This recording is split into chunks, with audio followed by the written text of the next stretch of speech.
박화진 내수입니다. 오늘 저는 어릴 때 읽었던 세계 구전 동화 중에 우리나라 콩쥐와 팥쥐 얘기가 비슷한 내용의 이야기를 해볼까 합니다. 예쁘고 착한 여자아이가 있었습니다. 이 여자아이는 계모와 계모의 딸인 여동생과 살고 있었습니다. 계모는 착한 딸에게 집안의 모든 굳은 일을 시킴은 물론 갖은 구박을 하였고 자신의 딸만 기이하게 키웠습니다. 그러던 어느 날이었습니다. 착한 딸은 그날도 아침도 굶고서 우물가에 물을 깃고 있었습니다. 그때 아주 남루한 누더기를 걸친 추한 늙은 노파가 곁으로 와서 너무 배고파 기운이 없다며 물 한 곳 마시게 물을 떠달라고 하였습니다. 착한 딸은 불쌍한 노파를 보고선 물을 떠주며 나중에 먹으려고 아껴두었던 빵을 내어주며 천천히 드시라며 물과 함께 주었습니다. 빵과 물을 맛있게 먹고 기운을 차린 노파는 착한 딸에게 고마움의 사례로 내가 말을 할 때마다 입에서는 금은 같은 각종 화려한 빛나는 보석과 아름다운 꽃과 향기가 나는 선물을 주마 하며 사라졌습니다. 착한 딸은 물을 다 깃고 집으로 돌아왔습니다. 새엄마는 왜 이리 늦게 왔냐며 화를 내기 시작했고 착한 딸은 잘못했다고 용서를 빌었습니다. 그런데 그 순간 딸의 입에선 어디에서도 맡아보지 못한 향기와 온갖 아름다운 꽃과 보석들이 쏟아지는 것이었습니다. 깜짝 놀란 새엄마는 어찌된 영문인지 물었고 착한 딸은 우물가에서의 일을 모두 얘기했습니다. 그러자 욕심 많은 새엄마는 자신의 딸에게 우물가로 물을 기르러 가서 남루한 노파를 기다렸다가 빵과 물을 떠주라고 시켰습니다. 그 말을 들은 딸은 툴툴거리며 마지못해 우물가에서 노파를 기다리는데 한참을 기다려도 노파는 오지 않아 짜증이 잔뜩 났습니다.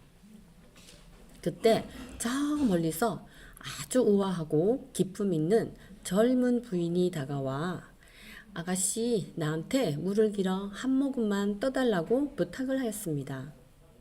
그러자 새엄마의 딸은 나는 늙은 노파한테 물을 떠주기 위해 있는 거 아니라며 마시고 싶으면 직접 길어 마시라고 퉁명스럽게 얘기하며 귀찮으니 빨리 가라면서 화풀이를 했습니다.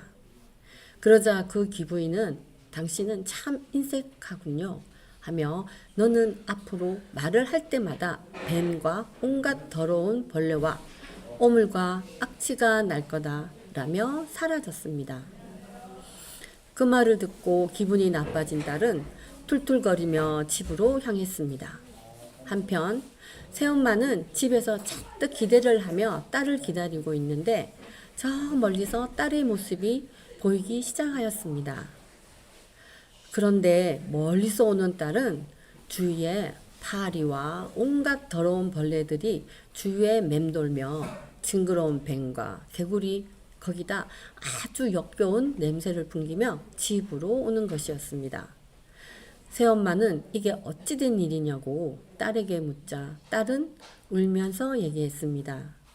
기다리는 노파는 오지도 않고 젊은 기부인이 와서 물을 달라 해서 주지 않았다는 얘기를 하는 동안에도 계속해서 뱀과 벌레와 온갖 더러운 것과 악취가 났습니다. 이 이야기의 끝은 착한 딸은 자신한테서 나오는 모든 보석들을 모든 사람들에게 나눠주었고 모두에게 사랑받으며 그러한 소문을 들은 왕자와 결혼까지 하게 되었습니다. 한편 나쁜 두 모녀는 온갖 더러운 것들과 함께하다 마을에서도 쫓겨나고 나중엔 엄마마저도 자기 딸 곁을 떠났습니다. 누추한 노파와 젊은 기부인은 변신한 요정으로 착한 딸에게 상을 주기 전 시험이었고 심술궂은 여동생에게도 똑같은 기회를 준 것입니다. 여러분들은 이 내용을 듣고 어떤 생각이 드셨을까요? 저는 제 기준의 모든 불쌍한 사람들이 다 변신한 요정으로 생각되었고, 그 요정으로 만나서 도움을 주게 된다면 저도 착한 딸처럼 될까야 하는 기대를 가졌었습니다. 그러나 이건 누가 주는 것이 아닌 스스로 노력하고 수도를 하며 닦아가며 만들어가는 것이지요. 우리의 수도 과정에서 보이진 않지만 많은 신명들께서 우리의 일거수일투족을 다 지켜보고 계시며 때론 마음도 보시고 알림도 주시기도 합니다. 우리가 어떤 마음으로 행하느냐에 따라 향기 넘치는 사람일 수도 악취를 풍기는 사람이 되기도 합니다. 우리의 삶은 늘 간절하게 복받기를 희망한다고 해도 과언이 아닙니다. 그러나 복은 주고받는 것이 아니라 짓고 거두는 삶의 과정이라고 합니다. 땅 일궈 씨를 뿌리고 한여름날 땀줄기 쏟아내며 잘 가꾼 농부가 좋은 결실을 거두듯 삶의 과정에서도 항상 뿌리고 가꿔야 거둬들일 수 있는 삶의 열매가 바로 복입니다. 복을 받고 싶으냐? 복을 남보다 먼저 짓고 늦게 받을 생각을 하라 하시니라 하신 상제님 말씀이 떠오릅니다. 복은 누가 주는 것이 아니라 복을 지어서 내가 받는 것입니다. 스스로 내가 지은 만큼 돌아오는 것이죠. 우리가 지금 모시는 기도 역시 정성을 들여 복을 짓는 것입니다. 기도 시간이 되었습니다. 복을 짓는 미시기도 정성을 다해 모시겠습니다. 감사합니다.